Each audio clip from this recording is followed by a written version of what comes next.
Did you ever have one of those albums you had in your collection for so long, but you never listened to it?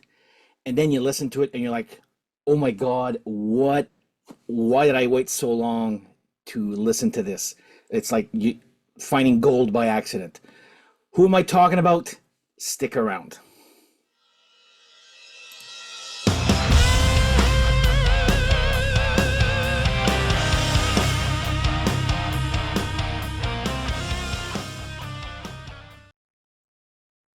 Hello, everyone. Welcome to Off the Charts, episode 359.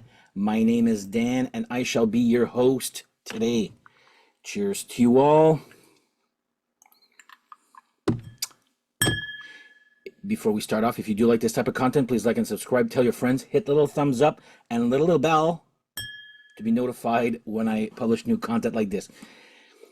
This is like the third time I'm recording this intro because I couldn't hit the friggin' bell or the glass properly. Anyway, so you're probably wondering what band and album I'm talking about.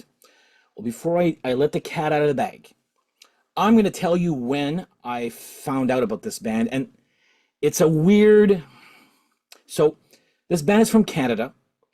I discovered them through a friend of mine via their second album. When I heard that second album, I was like, wow, this is really good. So I went and got their first one, which is good. I like it. I don't love it, but I love number two. Love number two so much that when I went to get the third one, we went the day of, and I was disappointed. Not that it's bad, just not my style of music. Okay, there's one song that I liked on that third album. But whatever.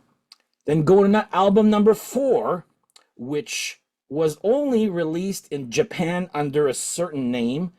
And this is before the internet, or you can make orders on the internet, like, without, securely. Let me put it that way.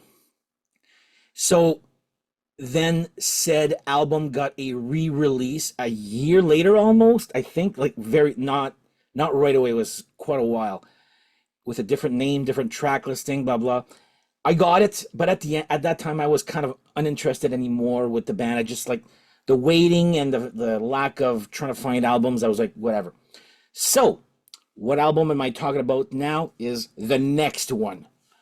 So the band is Harem Scarum, and the album is Big Bang Theory from 1998. I have been invited on another channel, I'll let you know when that happens there, to talk about Harem Scarum. So I've been listening to their albums of late, and like I told you, I had the first 4 albums, but I gave up after those 4 albums. I'm back on the track, by the way, okay? As you've seen, I did a review of their latest album there a few weeks ago. But, yeah, I started listening to the album. So I do have them all, except apparently the second last one, on iTunes. My friend Steph, who introduced me to this band via their second album, Mood Swings, lent me all their CDs, and I got them on my iTunes, okay? Now I'm trying to rebuy them. And some of them, I've had this on my iTunes for like, I would say at least a good 15 plus years. And I had never listened to it. And then until I got invited, I better get my act together and listen to all these Harem Scarum albums. Then I listened to it. I always tend to put a Harem Scarum album right now to prepare for that other episode to go to sleep. And one night I was very tired, so I put the Big Bang Theory album, not to be mixed with the TV show there, by the way. And the first song was, good, but then I guess I pressed random by accident, and all these songs were just weird. And I was like, and I fell asleep, forgot about it. Woke up the next day and like, what was I listening to? Like, there's some was off or whatever. And then that night, I went to bed again. This time my shuffle was off, so I listened to song A to Z. And that first listen, I was like, oh my God, what is this? It was weird. It was different. It was an anti-pop rock album. Let me put it that way. You could definitely see they did it for themselves with no hopes that this would ever sell to the general public, because this is not an album made for the general public. This is an album made for musicians or composers of music, stuff like that type. They probably said to themselves, we've made good albums. Let's make something different but great. Well, this is the Big Bang Theory. Now, maybe you guys won't like it. Maybe you guys will. I'm just telling you of my experience. So that night, I listened to that album 3 times going to bed. I couldn't believe what I was hearing. I think it was around 3 a.m. by the time I said, okay, I got to stop listening to this here. And I'm here to talk to you about that album. And I'll go a little bit song by song really quick just to let you know. And if everything goes well, I'm going to put a snippet of my favorite song off of this album at the end of this episode. So you can actually listen to this album here, or, that one song. If it works, let's see what copyright YouTube has to say about that. Okay, so first off, starts off with a song called Turnaround, which is a typical rocker, a typical rocker by other bands, I guess but for Karen was a little bit different, I found, but still probably the most unoriginal, but still great song. Okay, I don't want to say the word unoriginal in a bad way. It's because all the other ones are that original after, okay? So it's a good way to start the album. I do like the song a lot. Then we have song number 2, Wasted Time. The first time I heard it, I was like, am I listening to this right? So the riffs make no sense, but they work. It's almost like the singer was handed a song to sing to in his earphones, and the band was handed a different song to play to while Harry's singing, but it works. I was like, I'll never be able to sing it to you by heart because it's that complicated and weird, but still a good song here.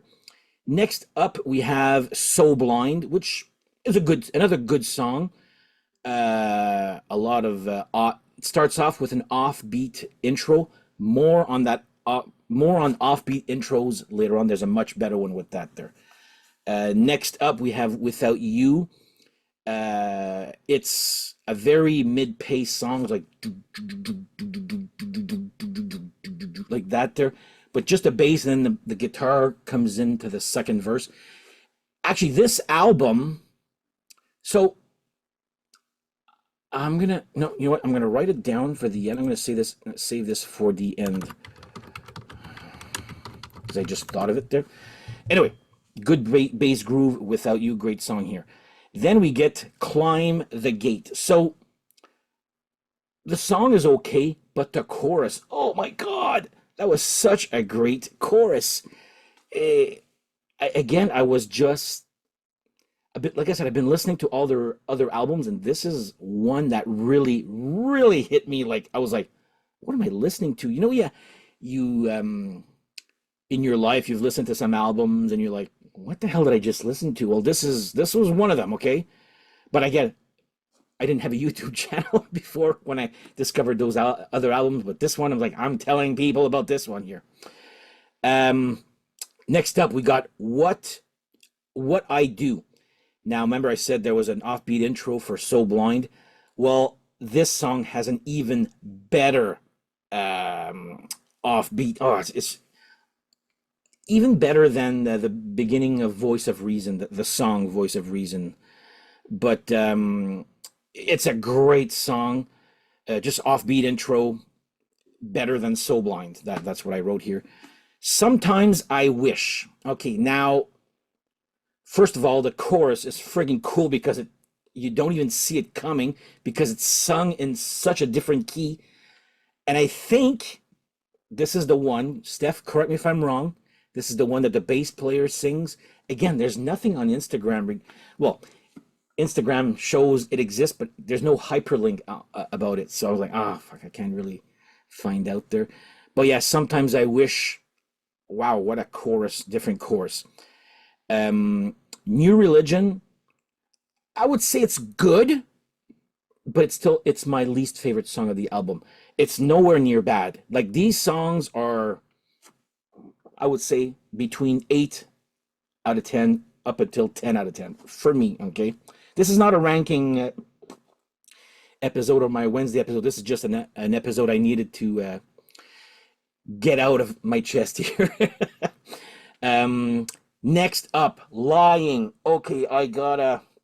This is my favorite song of the album, and that's the one I'm gonna hopefully get you guys to listen to after I finish recording this. There, hopefully it'll work. The copyright gods will.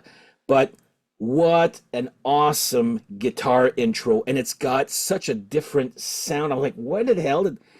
And they're experimenting a lot, I find, on this album in a good way, like different sounds, different drum sounds, sometimes different guitar sounds or bass sounds even. But that song is, I could play that song forever. I just absolutely love that guitar intro. It's so different. And last song, In My State of Mind, is just, I, I feel like I've been doing a lot of talking about albums and all that and saying that I like Speedy Rockers at the end.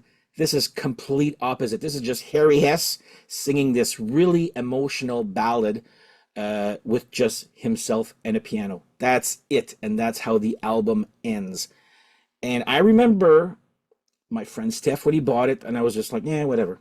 Like, I was, I was not done. I still had my what I had there, but now I'm like 15 years I've had this on my iTunes, never listened to it, and I, I don't even like how the hell, like, I'm not trying to force these guys to, oh, this is what the hell is this guy on? I don't like this album. Oh, what the hell is this guy on? He's actually absolutely right. It's not for me to go, and I don't want you to go and think this is going to be your best album. I'm just saying it's my biggest like wow moment discovery in a long while regarding music. I just found this album so original, and I talked to my friend Steph. I was like, because we did a little fun ranking, our favorite albums between 1995 and 99, and I was sure he had put this album, and sure enough, he did. And I told him, I says, "Oh my God, I can't believe I had this in my collection for like the longest time and did nothing with it. Shame on you, Dan.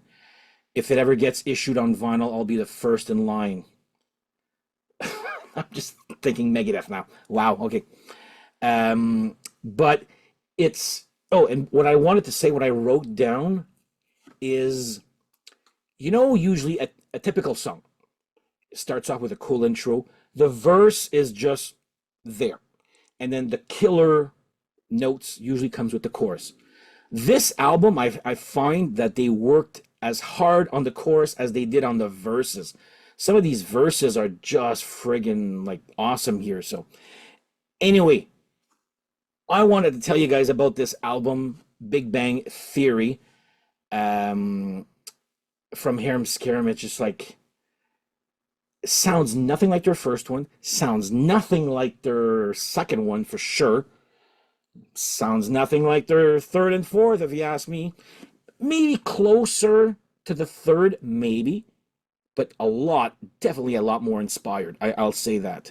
So yeah, congratulations, Harem Scarum. I feel ashamed for never having heard this. Now, is this the best album ever? Whatever. Maybe it's the best album you've never heard of. Maybe. That's how I'm presenting it to you. It's probably the best thing you've never heard. So, anyway, on that note, thank you guys for watching. We are hopefully going to get a little snippet of the song Lying right after this this episode here. So, thank you guys for watching. We shall see you guys next episode, and hopefully you'll be able to enjoy the song Lying by Harem Scarum. Take care. Bye-bye.